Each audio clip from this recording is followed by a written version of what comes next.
Hello friends. Mexico நாட்டில் கஃபோசான் Lucas கடற்கரை பகுதியில் ஆழ்கடலில் வாழக்கூடிய அரிய வகை ஓர்ஃபிஷ் மீன்கள் கரைக்கு வந்திருக்கிறது பெரிய ஒரு பரபரப்பு ஏற்படுத்தியிருக்கு. உலக அழிவு மீன்கள் அப்படின்னு தான் இந்த மீன்கள் சொல்லுவாங்க. பொதுவாக கடல் மட்டத்துக்கு கீழே பல்லாயிரம் அடி ஆழத்தில் தான் இந்த மீன்கள் வாழும். இந்த மீன்கள் கரைக்கு வர்றது அப்படிங்கிறது ரொம்ப ரொம்ப அரிதான ஒரு விஷயம்தான். அந்த மாதிரி கடற்கரையில் 2 பேர் போயிட்டு இருந்திருக்காங்க. தண்ணி பக்கத்தில் ஏதோ மின்ற மாதிரி தெரிஞ்சிருக்கு. பக்கத்தில் போய் பார்த்தா அந்த மீன் இருந்திருக்கு. ரிப்பன் மாதிரி உடலமைப்பை கொண்ட அந்த மீன் ஆழமில்லாத கரை பகுதியில் தத்தளிச்சிட்டு இருந்திருக்கு. அதுக்கப்புறம் அங்கே இருந்தவங்க துணிச்சலோடு செயல்பட்டு அந்த மீனை ஆழ்கடலுக்கு எடுத்துகிட்டு போய் பாதுகாப்பாக விட்டுட்டு வந்திருக்காங்க. இப்போ பிரச்சனை என்ன அப்படின்னா, தமிழ்நாட்டில் எடுத்துக்கிட்டோன்னா மீனவர்கள் இந்த மீனை துடுப்பு மீன் அப்படின்னு அழைக்கிறாங்க. இந்த மீன்கள் கரைக்கு வருது அப்படின்னாலே நிலநடுக்கம், அப்படி இல்லைன்னா சுனாமி, இந்த மாதிரி இயற்கை பேரிடர்களுக்கான அறிகுறி அப்படிங்கிற மாதிரி ஒரு தரப்பினர் சொல்கிறாங்க.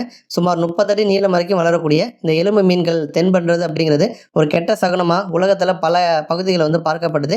இருப்பினும் இந்த மீன்களுடைய வருகைக்கும் நிலநடுக்கத்துக்கும் நேரடி தொடர்பு இருக்கிற மாதிரி முறையான அறிவியல் ஆதாரங்கள் எதுவும் இல்லை அப்படிங்கிற மாதிரி விஞ்ஞானிகள் விளக்கம் கொடுத்துருக்காங்க.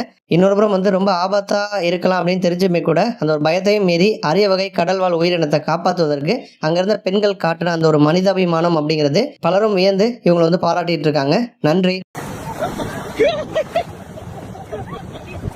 All right, Katie, it's coming.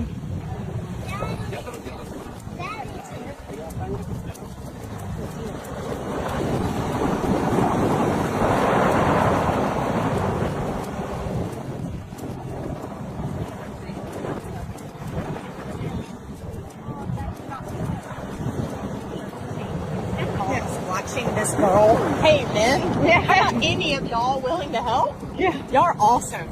Very cool. She's like the eyeball waiting for me to get it. Did you get? Oh, good job.